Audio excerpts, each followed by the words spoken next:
Sim. Foi de novo? Tá. Obrigado.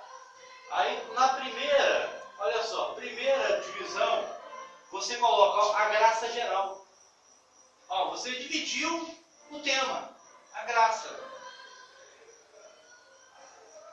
Divide o tema e não o texto, né? E não o texto, exatamente. A graça geral. Aí você vai explicar o que é a graça geral.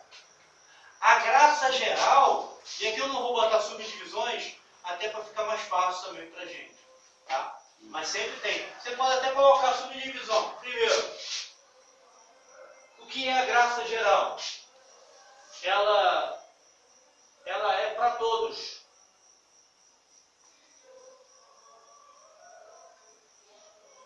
Só que aí vai ficar muito fácil, né? Você vai ter que praticamente ler aqui as subdivisões. Segundo, não é para uma só pessoa. A graça geral é a graça que Deus dispensa para todos. Ou seja,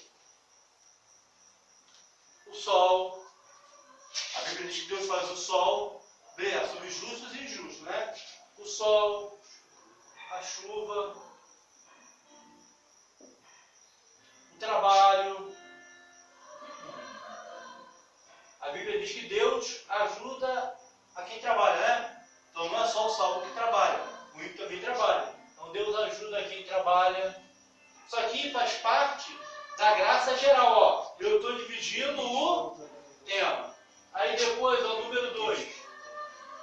Segunda divisão. A graça soberana.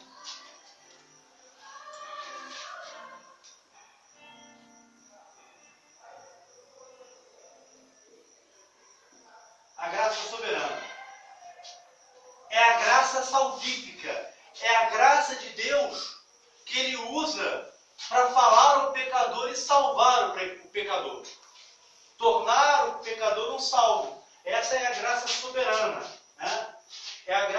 Aí você bota aqui, ó, primeira subdivisão, ó.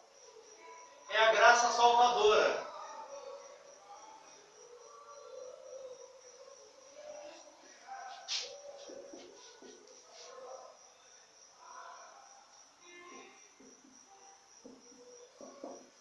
A graça salvadora, número 2.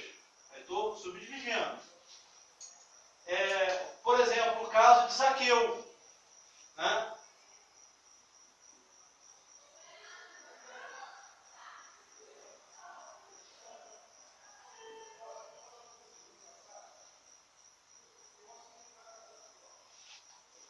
É o caso de Zaqueu. Confere para mim. É o caso de Zaqueu. Ou seja, Deus falou com ele o quê? Jesus sabia. Como é que Jesus sabia que ele estava à procura de Jesus? Jesus sabia o nome dele? Sabia porque ele conhece, né? Mas o Zaqueu não precisou se apresentar. Jesus disse, olha, Zaqueu estava atrás de Jesus, né? Não era Jesus que estava atrás de Zaqueu, não. Era Zaqueu que queria ver Jesus. Ele sobe na árvore e Jesus falou, Zaqueu, desce depressa, me convém pousar em sua casa. Aí Jesus vai trabalhar a salvação de Zaqueu. É a graça soberana. Aí depois, ó, em terceiro e último lugar, no caso da divisão, vem a graça especial.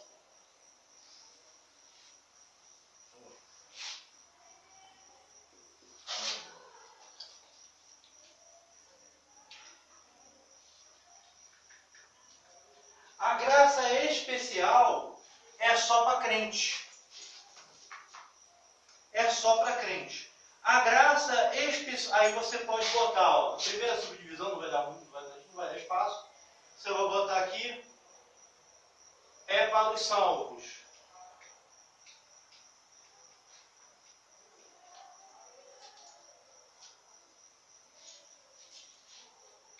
Número 2. É a presença e a providência do Espírito Santo, ó.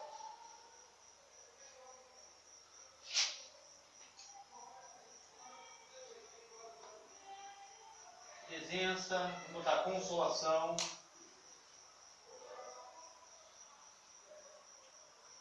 consolação, proteção.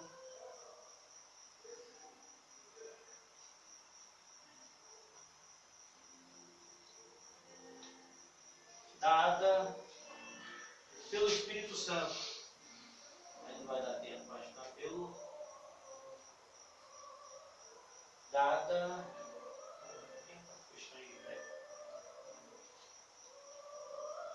Dada pelo Espírito Santo.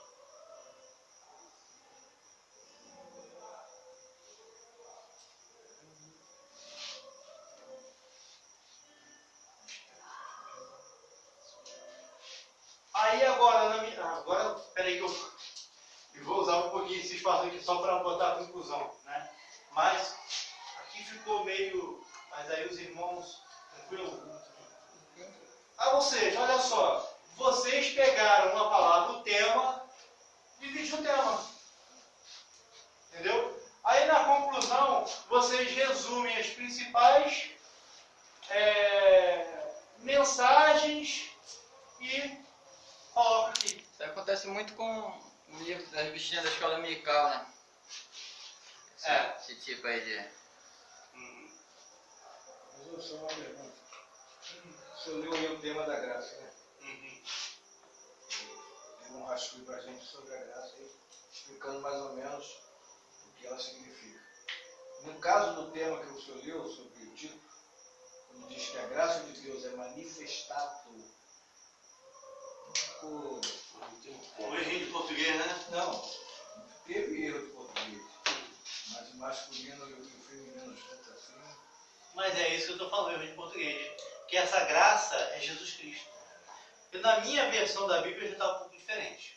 Na minha versão, que é a Almeida Revista e Corrigida, aliás, é a Almeida Revista Atualizada, está escrito assim: porquanto a graça de Deus se manifestou salvadora a todos os homens. Aqui já está no feminino. Manifestou Salvador também. Manifestado.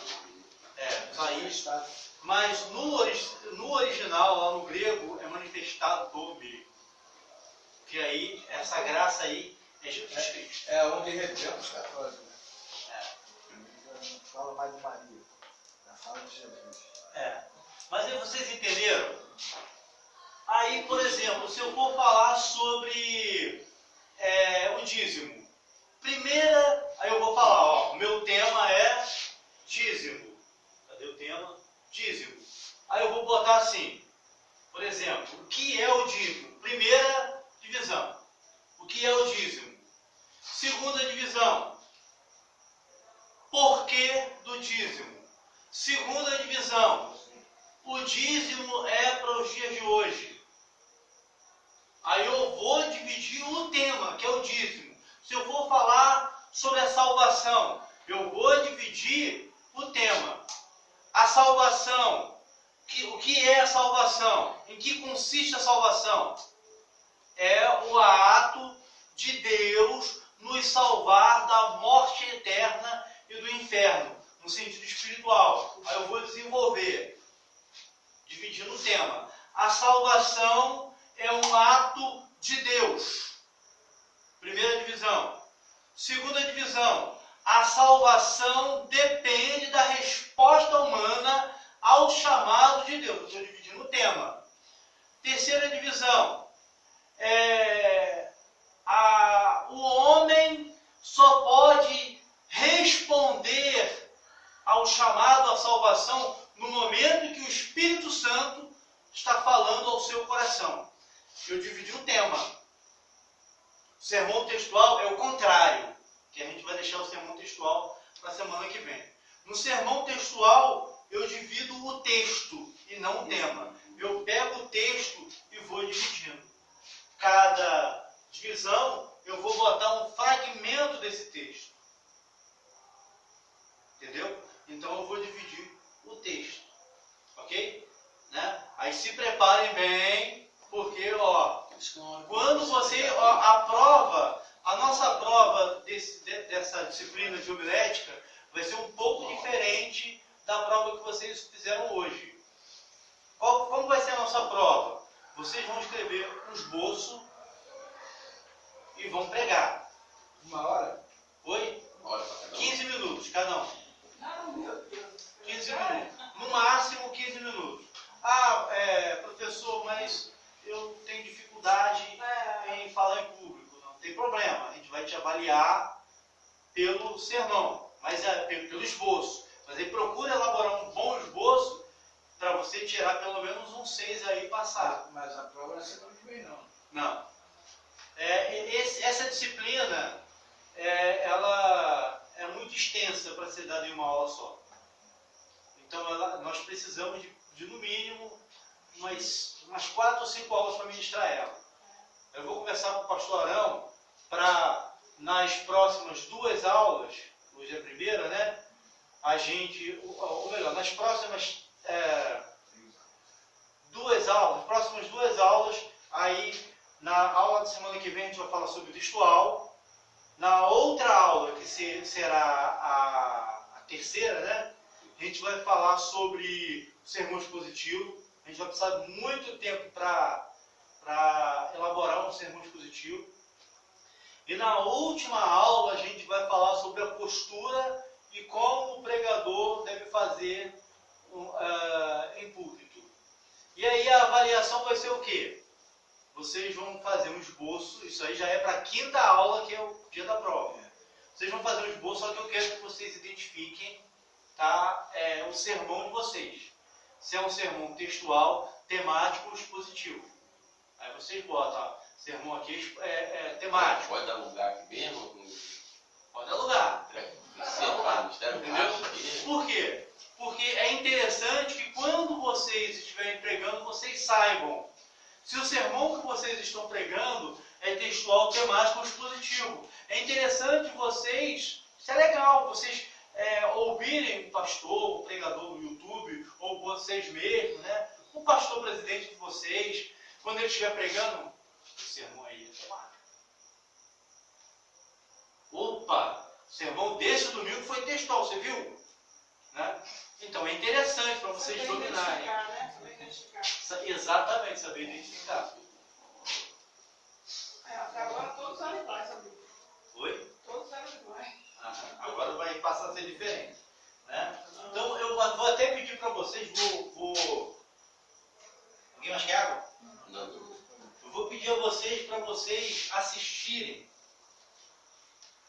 para ajudar vocês a pregar, a aprender uma pregação expositiva. Conforme eu falei para vocês, a pregação expositiva é a mais difícil que tem de ser elaborada. Porque você vai precisar estudar muito. E aí, eu concordo com o que o pastor Napoleão Falcão prega, que ele diz que não existem grandes pregadores, mas existem grandes mensagens. E a mensagem não vem do pregador, vem de Deus. Né? Junto com isso, é importante dizer que as melhores pregações são aquelas que você demora horas elaborando. Jonathan Edwards, que pregou o sermão mais famoso da história depois dos sermões bíblicos, depois do sermão da montanha, depois do sermão profético, Pecadores nas mãos de um Deus irado. Ele ficou 3 dias e 3 noites, sem comer e sem dormir.